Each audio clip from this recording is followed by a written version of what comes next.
Good morning आशीष। कई सारे numbers पर पहले रिएक्ट करेंगे। जो दिग्गज कंपनियां हैं उनके नंबर्स मैं आपके सामने पहले पेश कर देती हूँ। टाटा मोटर्स 17,407 करोड़ का मुनाफा कंपनी ने डिलीवर किया है। अनुमान 7,676 करोड़ का। अब ये 17,000 पर इसीलिए आए क्योंकि 9,200 I beg your pardon 8,159 crore tax credit है। उसके एक्स आप देखेंगे तो 9,200 करोड़ के ऊपर का प्रॉफिट का आंकड़ा आता हुआ दिखाई दिया है, जो अच्छा है।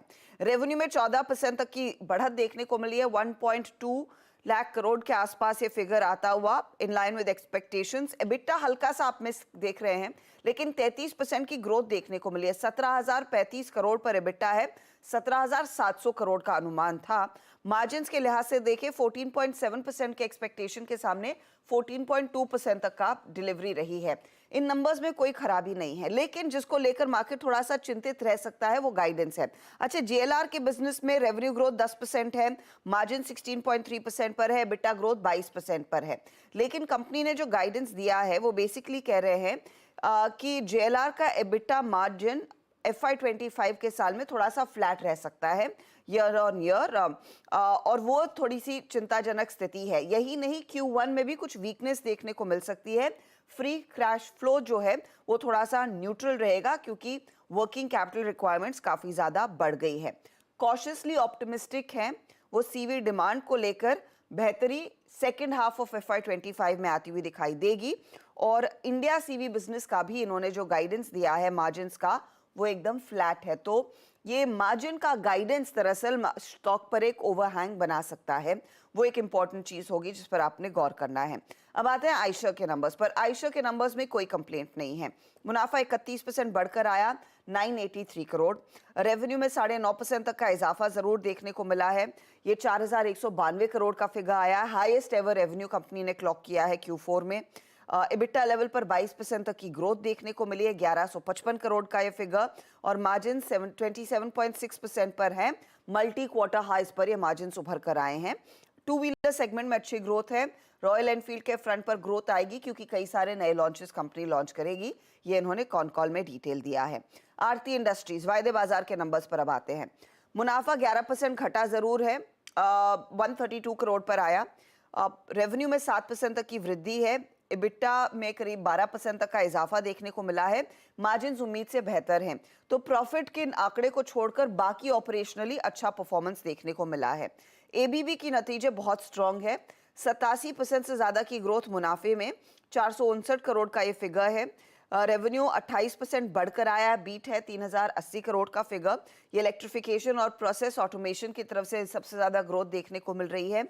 एबिटा लेवल पर भी 98% तक की ग्रोथ कंपनी ने डिलीवर की है। 14% मार्केट एक्सपेक्ट कर रहा था, मार्जिन आए हैं 18% पर। तो हर पैरामीटर पर दरअसल एबीबी ने किया है आउट परफॉर्म। जेके सीमेंट पर भी नजरें रहेंगी। मुनाफा करीब 219 करोड़ पर आया। रेवेन्यू में 11% तक की ग्रोथ है। एबिटा में 85% का इजाफा, मार्जिन 20% पर आए हैं। लेकिन इनके कॉस्ट काफी ज्यादा बढ़ गए हैं। उस लिहाज से अगर आप देखेंगे तो ब्लेंडेड रियलाइजेशंस करीब 4% थोड़े से फीके हैं। वो कुछ वीकनेस की तरफ इशारा कर रहा है। वॉल्यूम्स थोड़े से फीके हैं, जो मार्केट एक्सपेक्ट कर रहा था वैसे नजर नहीं आए हैं। अच्छे नंबर्स में BEML, थर्मैक्स, आप दिलीप बिल्डकॉन, ये सब कंपनियां जोड़ेंगे। अमी ऑर्गेनिक्स के भी ईयरली नंबर्स डिसेंट ही हैं। तो कई सारे नंबर्स हैं जिस पर आज दरअसल मार्केट रिएक्ट करता हुआ दिखाई देगा। ओ यस, कई सारे नंबर्स जिस पे मार्केट्स का रिएक्शन अवेटेड। और डिटेल लिस्ट पे अपन बातचीत करेंगे जब अपन आगे 8:30 बजे अर्चता से चर्चा करेंगे नंबर्स पे। अच्छा, मैं कुछ इमेजेस के थ्रू मैं उस मेल को पहले खोल लूँ। इमेजेस थ्रू दिखाता हूँ ये वीक लास्ट, फिर उसके बाद आएंगे अपन आगे के इवेंट्स कैलेंडर पे। ये वीकेंड गॉन बाय कैसा इंटरेस्टिंग रहा था। कुछ इमेजेस अरविंद केजरीवाल साहब की वो इमेज दिखाइएगा। 51 दिनों बाद तिहाड़ से बाहर आ गए, मेरे ख्याल से फ्राइडे को ये, और उसके बाद तो खैर मंदिर के दर्शन और स्पीचेस वीचेस सब हो गई, रोड शो वगैरह। दिल्ली में फ्राइडे इवनिंग को गजब का डस्ट स्टॉर्म था, मतलब गजब का। कुछ कैजुअलिटीज हुई, बल्कि पेड़ उखड़ गए। वीरू तो रोड पे थे मेरे ख्याल से उस समय जब ये डस्ट स्टॉर्म आया था। पूरा एनवलप कर गया था दिल्ली को। ऐसे ही ग्लोबली बहुत तगड़ा वीकेंड पे सोलर स्टॉर्म आया था। नॉर्दर्न लाइट के लिए कहीं कहीं जाना पड़ता है, लेकिन इंग्लैंड से लेके यूएस तक सबने रात में नज़ारे देख डाले। कहते हैं 2 दशकों में इस तरह का पावरफुल सोलर स्टॉर्म अर्थ को हिट नहीं करा जो इस वीकेंड पे कर गया। अच्छा, एक इमेज और है, ट्रिब्यूट्स भी हैं। इन्वेस्टर, मैथमेटिशियन और कहते हैं क्वांट इन्वेस्टिंग के पायनियर जिम साइमन साहब की इमेज है। इनकी डेथ हो गई वीकेंड पे, 86 साल की उम्र में। प्रोफेसर थे, 40 साल में प्रोफेसरी छोड़ दी थी, मैथमेटिक्स का एप्लीकेशन कर रहा था स्टॉक मार्केट में। और अपन चर्चा करते हैं किसी वॉरेन बफेट की, किसी जॉर्ज सोरोस की।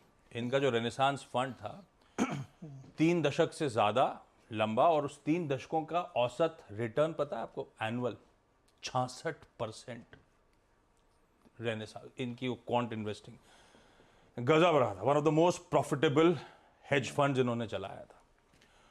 और एक इमेज और, कल बद्रीनाथ के दरवाजे खुल गए, पट खुल गए। वो विंटर के बाद बहुत हजूम लगा हुआ था लोगों का। मैंने कहा ये इमेज भी दिखाया था। इंटरेस्टिंग रहा था ये बीता हफ्ता। वीरू, आप तो रोड पे फंस गए थे ना? अच्छा, वीरू है नहीं, वो रोड पे फंस गया तो गाड़ी अभी धो रहे हैं, बहुत डस्ट में थी गाड़ी। ब्रेक ले रहा हूँ, ब्रेक के उस पास जब लौट के आऊँगा ना तो आज का इवेंट्स कैलेंडर और कमोडिटी स्ट्रैटेजी।